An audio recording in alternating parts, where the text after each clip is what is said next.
কাকা পিস কিরকম হয়েছে? পিস হয়েছে কাকা কোনো মতন। কোনো মতন। হয় তা পিসের বাজার মাজার কিরকম? এই এটা পরিতের বাজার আজরি। পরিতে রাজরি। হয় কামলা কত করে নিচ্ছেন?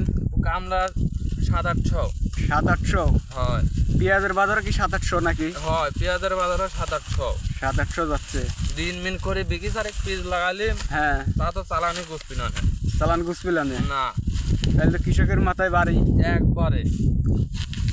তা এই কোন জাতের পেঁয়াজ? এ পেঁয়াজ হলো রানিওয়ান। রানিওয়ান। হয় তাতে আপনি কি মনে করছেন যে এক বিঘাতে কয় মন পেঁয়াজ হতে পারে? 60-70 মন। 60-70 মন হয়। আবাদ করতে, এক বিঘা আবাদ করতে কয় টাকা খরচ লাগছে? এক বিঘে আবাদ করতে কমপক্ষে 50-55। হ্যাঁ, তাহলে তো আপনাদের এবার লস। এবার লস।